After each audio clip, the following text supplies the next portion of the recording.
چلا ورکو زور خټه زور ها فور زور کو ها تاسو خبرو کو چې تاسو مسلمان یو که کافران یو تیز وګڼئ مسلمانان یو څو کسان یو درې کسان دې سره څومره وخت نه یو 2 کال هم کېږي چې ورسره یو او تاسو دې ماشوم له کم تکلیف ورکوو چې څه پې کوو خټه کې درد او نور سار ورته خوږولو شپې خوږولې نور څه کولو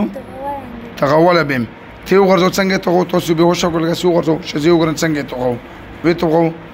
او ته وښوله دغه سي ته او د څو کالنده سو وګورځوله څو کالنده تکلیف ورکړو څو 2 کاله او درې وړه مسلمان یو تاسو درو څه نامې دي نامې درتي نامې راته واخلو درې وړه خپل نامې راته واخلو بیا به دا ماشوم تنګو تکلیف ورکوو که بیان تکلیف ورکړو نه ورکوو باسو بیا به دا ماشوم تنګو که تکلیف هم بیا ورکړو بیا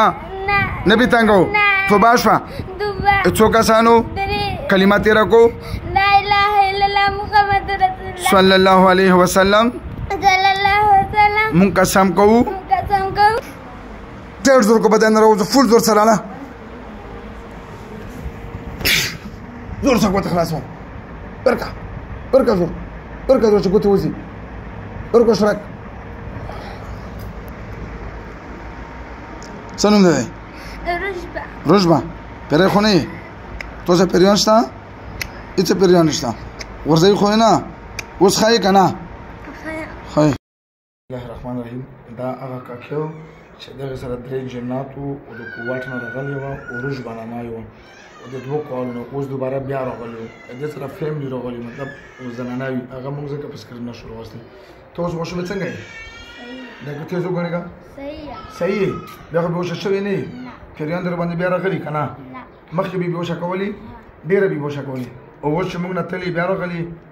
بیا مې الا خېټه کې درد چې اځه چلسته صرف خېټه کې درد نور به وشه کولی خو نه نور هیڅ تکلیف نشته دا باندې به وشورتله او صرف یې چې مو خېټه کې درد خو درد مو جنت چکر دی بدن کې جنت شتانه اب هم داسې درد دی الله پاک شفا ورکړي